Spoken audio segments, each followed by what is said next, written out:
So Appenninica 2023 just finished.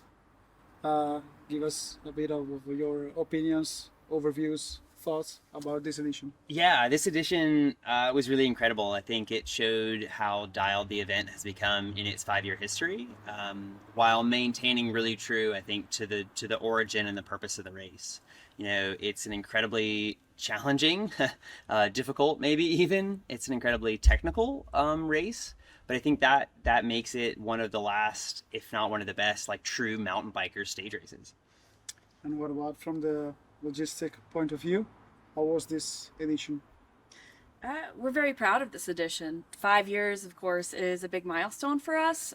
We were one of the only races that actually went through the COVID years as well, which was a great learning experience for us. But we sold out this year. And as Gordon said, we are maintaining this family feel, which is really important to us as we continue to grow. So from an organizational standpoint, we're very happy. So 24 nations this year, people coming from all over the globe.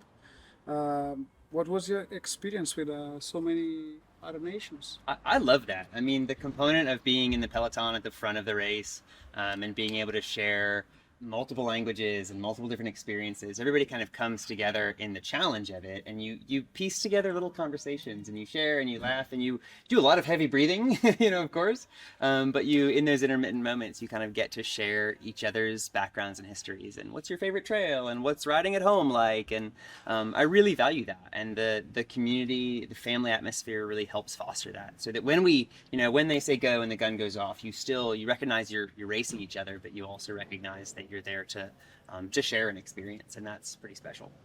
And how is it organized for so many different countries? Like to put everything together, even also with the languages. Like how does it come together? Oh, we love it. We have a multilingual staff, of course. The main language here is Italian, but most of our staff also speak English. And of course, now we have so many nations represented. We're speaking Spanish, French, many other languages as well. And as you said, there's this common language of mountain biking, right? We're here for a common purpose, and we're able to share.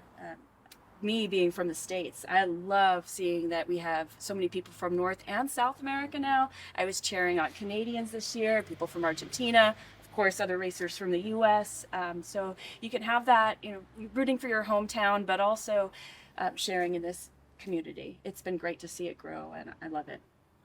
From a technical point of view, the race went from 7 to 6 stages, but still 400 kilometers, around 14,000 meters of elevation gain, and so still pretty demanding. Yeah. What do you think about that? How was it? Yeah, I mean, there are longer stage races and there are shorter stage races, but I think that 6 is a really fine balance, because you find yourself in that rhythm longer of, morning, noon, and night is kind of breakfast, bike, dinner, with fellowship time kind of in between. And I think that, the late start time on day one and the late start time on today allows you to sort of chillax on these days, these shorter days. But in general, I think it's really pretty prime. That 6 days is perfect. Any longer and you start suffering for suffering's sake.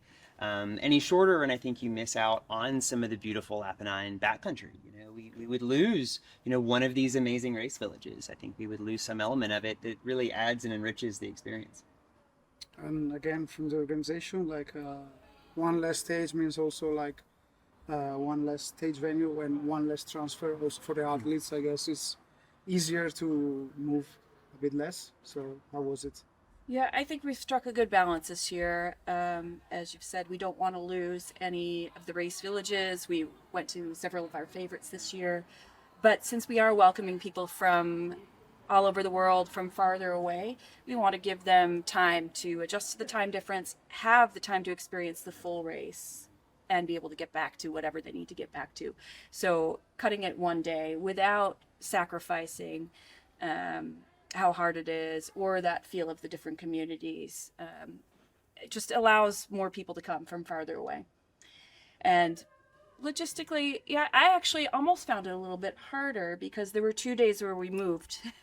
Okay. Right? So there was that from our side. It was actually almost a little bit harder, where I almost missed that extra day. But then I'm not so tired at the end as well. So as I said, we've struck a great balance, I think, for the organization and for the riders.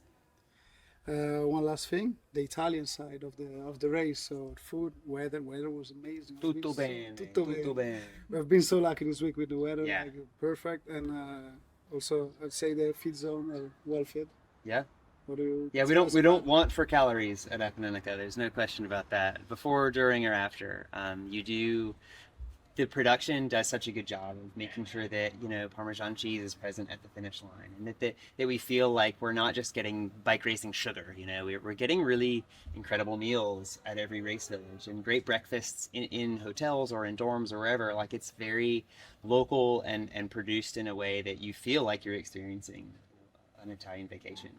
You almost hate to saddle up some mornings because, like, I could just have another cappuccino and I could just, sit here a little longer. But no, totally well done. Really value that element of it. And I think that element should bring people to Appenninica too. Because, you could go to South Africa and just have bike racing food, or you could come to, the Emilian Apennines and have this amazing culinary experience too. So really value that. What is your experience with Marathon MTB?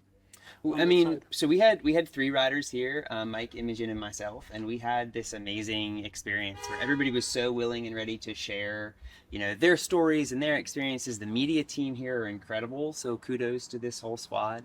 You guys are everywhere all of the time. Like, it'll be the top of a mountain and we'll see somebody and it's like, oh my gosh, hey. So really, that was a joy. It's a pleasure to ride this event. It's a pleasure to be part of telling the story of the event. And it's a joy to race it, yeah. What do you take away from this Appenninica?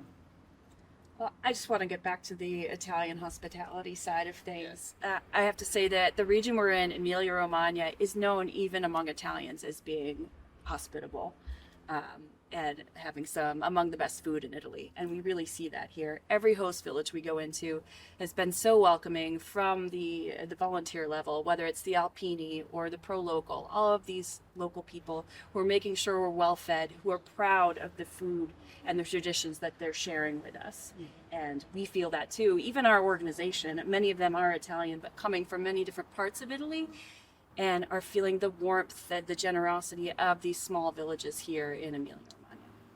What do you put in your suitcase going back to the U.S.? Oh, there's a little cubby reserved for Parmesan. Yeah, it's a pretty substantial. I left quite a lot of bike clothes here so that I can make room for. Yeah. So thank you guys for joining us. Yes, thank you thank for you. joining us at the Thank you. Appenninica 2023, and hopefully see you again. We'll do it.